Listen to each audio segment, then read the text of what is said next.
and the Peach Bowl.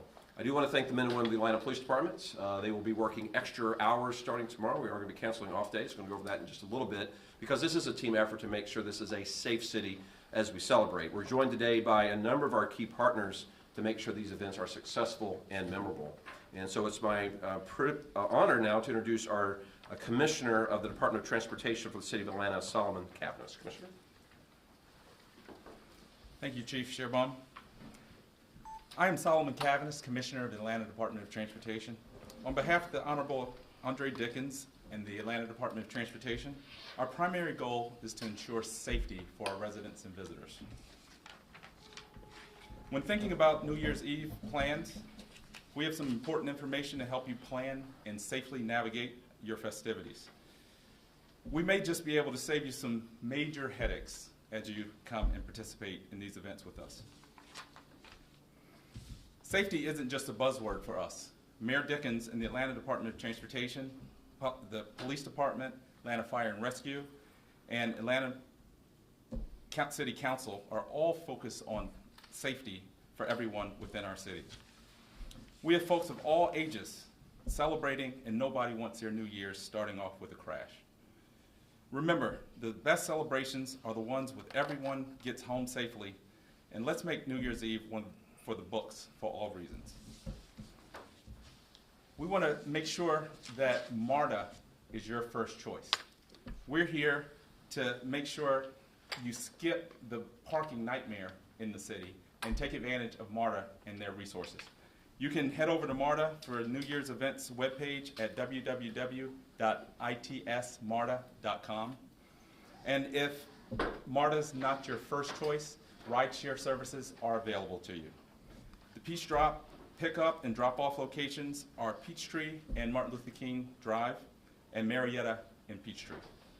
And if you absolutely must drive, please take it slow. We want to make sure that this is an enjoyable event because we're going to have many pedestrians walking and traversing the area. We're working with the Georgia Department of Transportation to make sure that we inform motorists coming in the city as we have many visitors from out of town. You're encouraged to use every resource to help you plan a stress-free celebration. Now I'll just speak to some of the street closures that we know will cordon off the Peach Drop perimeter. We're starting at 6 a.m. on December 31st to make sure that people can get to the destination outside of their cars. We'll be closing northbound at Martin Luther King Jr. Drive, southbound at Marietta and Decatur Streets, eastbound at Forsyth Street, and westbound at Central Avenue. So I'll just move on to Peach Bowl celebrations, which are scheduled for January 1st. The Peach Bowl starts at 1 p.m. Fan Fest starts at 8 a.m. and runs through 12 p.m. at the Georgia World Congress Center. Gates are opening at 1 p.m. again. MARTA and rideshare is strongly encouraged. Coordination amongst the Georgia Department of Transportation, City of Atlanta, and MARTA are ongoing, and we want to make sure that everyone that comes into our city and visitors are safe and that we have an enjoyable New Year. So now I'll pass it on to Atlanta Fire and Rescue Department's Chief of Staff, Chief Hampton. Good morning. I'm here to speak to you about the use of legal fireworks. Speaking to you on behalf of the Fire Chief, Rod Smith, and the men and women of the Atlanta Fire Rescue Department.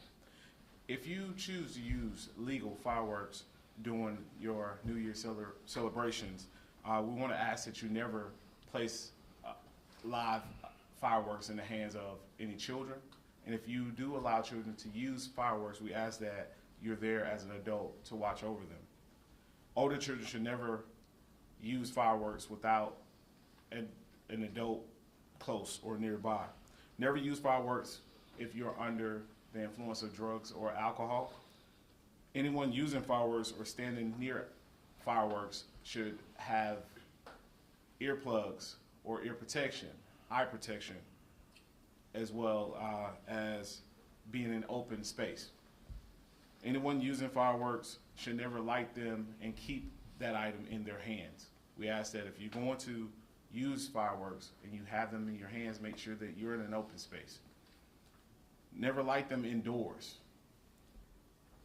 Only use them away from people, houses, or any structures. Only light one device at a time. If a firework should malfunction, we ask that you place that fire device on the ground, have a bucket of water or a water hose in place just in case you need to deploy that. Never ignite devices in a container. Do not try to relight a firework device that has malfunctioned. Again, using fireworks is extremely dangerous, so using them being impaired is not a good thing to do. So we ask that you safely use fireworks if you so choose to. Better yet, we ask that you maybe grab a blanket and a chair and you go out into your yard and leave the use of fireworks to the experts. With that being said, thank you and enjoy the festivities for the coming new year. And I'm going to go ahead and pass this over to E911 Director, Ms. Arnold. Good morning. I'm Desiree Arnold, Executive Director for E911. New Year's Eve is a time of joy and festivities and togetherness, but it's also a time when we see a significant increase in calls to our emergency services. Last year, between 9 p.m. and 3 a.m., so this was a total of 6 hours, we received 1,753 calls into our E911 center. So this spike in call volume highlights the importance of knowing how and when to use our emergency resources effectively. First and foremost, if you find yourself in an emergency, whether it's a medical crisis, a fire, or any other urgent issue, please call 911 immediately. Our dedicated dispatchers and first responders stand ready to assist you 24/7. This New Year's Eve, I also want to acknowledge the incredible commitment of our dispatchers who will be working 12-hour shifts with off days canceled to ensure that help is always just a phone call away. For non-emergency situations, I encourage you to call 311, then use option 2. This line is specifically designed for non-emergency issues such as noise complaints, fireworks, abandoned vehicles, and any other minor disturbances. Your calls to 311 help us manage our resources effectively and keep our emergency lines open for those in urgent need. Additionally, I'd like to remind everyone that we have a non-emergency web portal. That website is www.atlantagA.gov/request-dispatch, and it'll be provided to you. That's available for reporting non-emergency issues. This online option allows residents to report non-urgent matters from a cell phone, tablet, or any other electronic device without making a phone call. This ensures that we respond effectively on our emergency lines. By knowing when to call 911, when to use option 2 on 311, and how to access our web portal for non-emergency reports, you empower our community and help us maintain a safe environment for everyone. Additionally, we'll be providing these magnets to residents as a reminder of when to use 911 versus 311, and also access to our non-emergency web portal. And as we celebrate the arrival of 2025, let's do this responsibly. Look out for one another, celebrate safely, and remember that help is always available. I will now turn this over to our Chief Cherry. Thank you, Director Arnold. As Director Arnold says, this is going to be what we asked for is an evening of safe celebration. So citizens can choose safe celebration or consequence, and we asked them to choose the first one. We are going to be fully staffed starting at 6 a.m. in the morning when our department will go to 12-hour shifts, and we will be canceling off days for all sworn personnel as well as members of our E911 Center. And I do want to acknowledge the men and women of the department that will be staying with our city, stepping away from their families so other families in the city can be safe. We will be deploying specialized units throughout the city. So if anyone chooses to drink and drive, they will meet our DUI unit, our HEAT team. And we ask that you please take public transportation, take MARTA, take Uber, take Lyft. That is a way to ensure a safe celebration instead of a consequence of DUI arrest. please do not discharge your weapons in celebratory gunfire. That has deadly consequence. We've seen that here in the region. And we ask everyone that is going to be in the city to please not discharge your weapons. If we see you discharging a weapon, we will arrest you. That is going to be the consequence of the evening. The safe celebration is putting those firearms down. We also say that if you're going to come to Atlanta to street race, you're going to meet the Atlanta Police Department and the Georgia State Patrol. We will have specialized teams that we deploy throughout the city. That if street racing is how you're going to ring in the new year, I can guarantee you you'll be bailing out of jail some days later at the Fulton County Jail. There will be a consequence for street racing here in our city. Please exercise all the tenets of the Clean Car Campaign. Lock it up, hide it, keep it with you. Do not leave anything of value in your vehicle if you're going to choose to drive in the city to take a part of any of the celebrations that we have going on. And remove all the firearms from your vehicle or keep them in a lockbox. Those firearms in the hands of a felon are going to be a consequence of crime throughout the city, and we do not want that to happen. We want this to be a safe evening. And despite the department being on 12-hour shifts, everyone working, having the fire department out, E911 fully staffed, we still need every citizen doing their part. So if you see something that doesn't look right, something that is out of the ordinary, something that looks criminal in nature, call 911. If you see something, say something so we can act promptly to make sure that we address that. Then if you have any information that would lead us to be able to apprehend individuals that you know are wanted, please use Crime Stoppers, 404-755-8477. Again, we ask all Atlantans, all visitors to our city, choose safe celebration. And do not choose the consequences of engaging in criminal activity or unsafe behavior. If you do, we are going to be fully staffed to be able to address that promptly. And we want you to enjoy the Peach Drop and the Peach Bow. And may the best team win. And of course, we're already getting ready for the College Football Championship game right back here in Atlanta in just a few days, which we hope to be cheering the Bulldogs on at that time. And so we're open for any questions anyone may have from the fire department or Department of Transportation or the E911 or myself. And Chief, you mentioned it's going to be all hands on deck. Can you kind of break down what the numbers, what the presence will look like, not only from your department, but cross-departmental presence here in the city throughout New Year's Eve night? Yeah, we're going to have hundreds of officers working. Obviously, we're a department of right 1,700 officers. Almost every one of them will be working over that 24-hour period. And we have them deployed to be in the areas we know we're going to have a concentration of citizens. So the Peace Drop will be very well protected.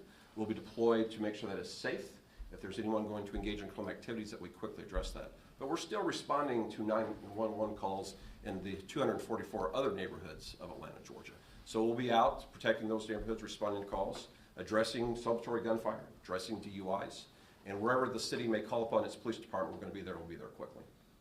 Hey Chief, I know we did not have the Peace Drop last year. We're having it this year. Can you talk about the anticipated growth of crowds you all expect to be out there?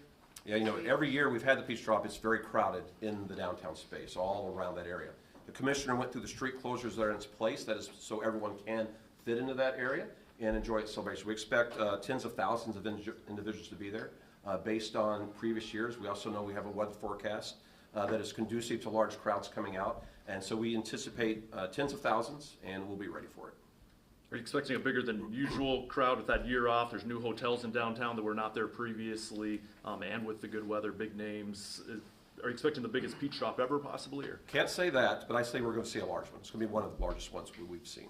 And you said 24-hour period, just so we're clear.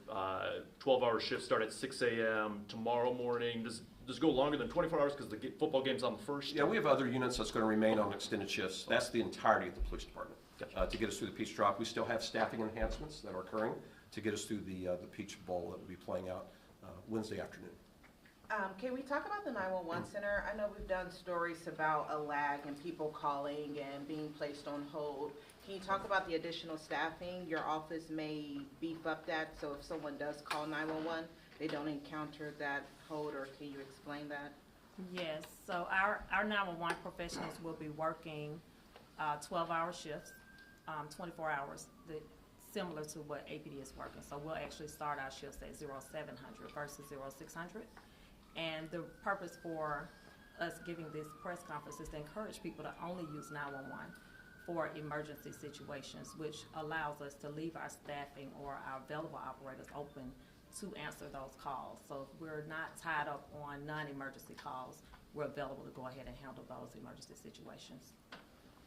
what's your concern with that? I guess, has it created any issues in the past, or I guess for our viewers, it could be life or death if 311 calls are tying up your dispatchers? That is correct. As we've spoken in the past with the media before and asked citizens and urged citizens to only use 911 for life or death emergency situations.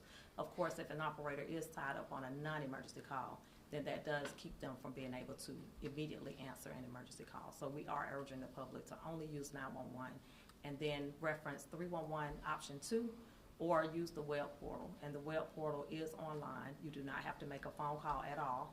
You log in and enter your information. Leave us your phone number if we have additional information.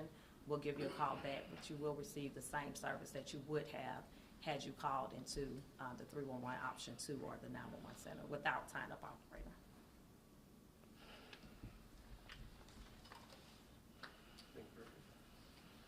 Chief, can you talk a little bit about the aviation presence? I know it's kind of a delicate balance because you want to chase these street racers, but also it poses a very big danger, especially with that celebratory gunfire. What will the skies be looking like from APD standpoint? So we'll have both our drone, excuse me, our drones working as well as our normal air unit. We obviously do take precautions at times if we believe there is celebratory gunfire. So those teams are very experienced. They'll make the adjustments of their flight times and flight patterns to make sure they're not exposed to any danger. And if we do see you firing a weapon from that helicopter, it's much easier to make an arrest, and we will do so. All right. If there are no questions, thank you all.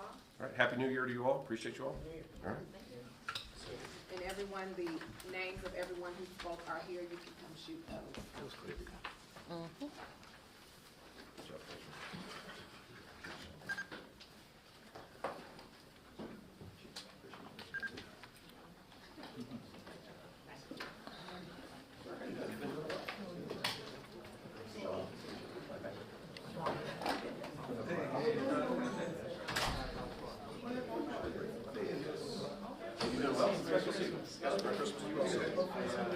We hope so.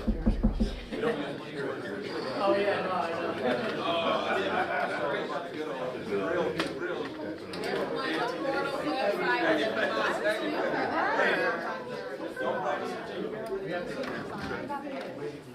Yeah.